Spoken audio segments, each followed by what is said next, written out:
Sir banking sector तो आप बोल रहे हैं आप ऑप्टिमिस्टिक हैं, उसके अलावा कुछ ऐसे सेक्टर्स हैं जिनको अभी रडार पे रखे हैं, जिनके वैल्यूएशंस अब ऐसे लग रहे हैं कि टाइम टू बाय है? बाय ऑन डिप्स की सलाह तो मिल रही है, लेकिन कहाँ बाय ऑन डिप करना है, ये बड़ा सवाल Anima, there are lot sectors which are looking extremely attractive. Market में ओवरऑल ही काफी हद तक सेल लगी हुई है। हो सकता है सेल और बढ़ जाए, आई डोंट नो। लेकिन अगर हम लोग सेल पे परचेज नहीं करेंगे और पीक पे करेंगे तो वो प्रॉब्लम का सबब बन जाएगा। लेकिन इस समय जो सेक्टर्स मुझे बहुत अच्छे लगते हैं, मैंने आपको बैंकिंग फाइनेंशियल सेक्टर ऑलरेडी बताया है, वहां है। पे हमें वैल्यूएशंस भी अट्रैक्टिव लगते हैं।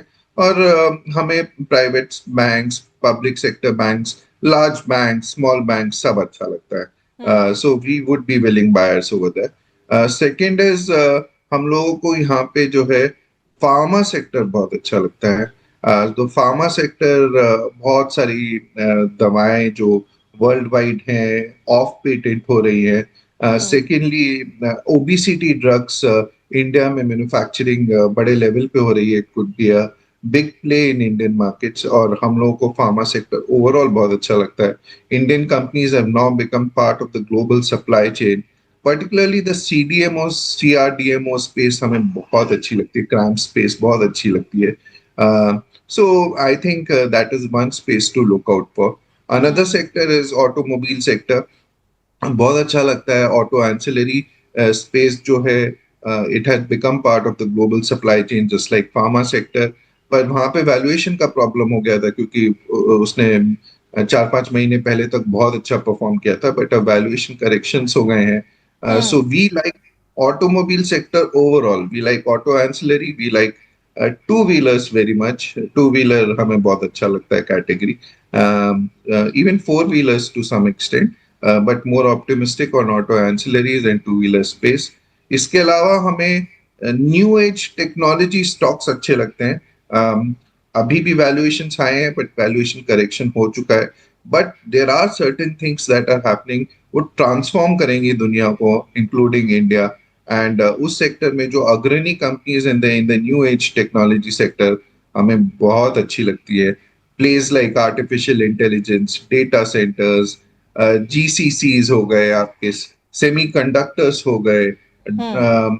तो ये सब हमें बहुत अच्छा लगता है। I think they could be game changers. एक और दो चीजें और बोलना चाहूंगा। एक, जी। हम लोग कैपिटल मार्केट रिलेटेड प्लेस बहुत अच्छे लगते हैं from a long term play.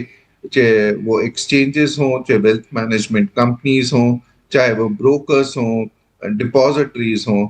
I think going forward in times to come, as Indian equity markets penetrate deeper, so a lot more population would be become part of the capital markets. And अभी बहुत छोटी population play out करती है Indian stock markets में। जैसे जैसे हम develop होंगे, I think a larger share of the population would be there as part of capital markets.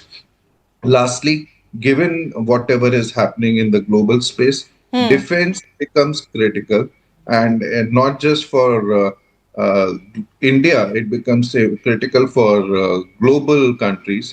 Hmm. And defense में हमारे लिए बहुत बड़ी अपॉर्चुनिटी है, not just to exports but to modernize our army and air force and navy. And as such, जो यहाँ पे companies operate कर रही हैं, जो who are doing a good job, they will get disproportionate share in terms of whatever growth is happening in defense. That is, ये एक ऐसा एरिया है अर्निमा जहाँ पे हम लोग जरा सी भी लापरवाही कर ही नहीं सकते हैं। चारों हम्म। तरफ हमारे हॉस्टाइल कंट्रीज हैं। वी आज की डेट में हम ये नहीं कह सकते कि हम अमेरिका के ऊपर डिपेंड करेंगे या रशिया के ऊपर सिर्फ डिपेंड डिपेंड करेंगे। हमें यहाँ पे आत्मनिर्भर होने की जरूरत है ही। और नेचुरली जो आत्मनिर्भरता का मेन कॉन्सेप्ट है, उसके हिसाब से हमें अपनी कंट्री के ऊपर और अपनी कंपनीज के ऊपर अपना विश्वास रखना पड़ेगा। And I think defence sector looks extremely positive to me. Sir metals नहीं अच्छा लग रहा है इस समय बाय करने के लिए, हालांकि गोल्ड सिल्वर तो टूट रहा है, लगातार टूटता दिखाई दे रहा है, वो भी इस क्राइसिस सिचुएशन में बहुत वॉलेटाइल हैं दोनों मेटल्स। लेकिन ओवरऑल मेटल सेक्टर के ऊपर आपका क्या व्यू होगा? अच्छा लगता है अनिमा। हम्म। मेटल सेक्टर में कुछ चीज कमोडिटीज हैं जो हमें अच्छी लगती है। सबसे पहले गोल्ड सिल्वर की बात कर लेता हूँ। गोल्ड खासकर हमें बहुत अच्छा लगता है। आई नो कि गोल्ड में पहले तेजी हुई है, बट वहां से एक मीनिंगफुल करेक्शन भी हो गया और इसी करेक्शन का हम इंतजार में थे। Same is the case with silver. Gold के बारे में पर्टिकुलरली कहना चाहता हूँ कि gold is a proxy to dollar, and dollar के लिए आप एक खतरे की घंटी है, क्योंकि एक यूएस के अगेंस्ट एक ट्रस्ट डेफिसिट क्रिएट हो रहा है पूरी दुनिया में, and dollar will over a period of time lose its strength because people are now in fact central banks को आप देख ही रहे हैं, वो डॉलर के बजाय और चीजों में डिवर्सिफाई कर रहे हैं, and gold becomes a natural proxy to it, और हमें इसीलिए गोल्ड बहुत अच्छा लगता है। Silver would be an offshoot beneficiary of rally in gold, but हम लोग जो है सारा का सारा पैसा गोल्ड और सिल्वर में एक ट्रांच में एक साथ नहीं लगाएंगे। We would buy at falls, regular falls, हम लोग गोल्ड एंड सिल्वर में परचेजिंग करना चाहेंगे, and these look attractive levels to me on for gold and silver from a long term perspective। ये कोई शॉर्ट टर्म स्ट्रैटेजी नहीं है, tactical place नहीं है, मेरे ख्याल से it is a long term trend that one should play for long term.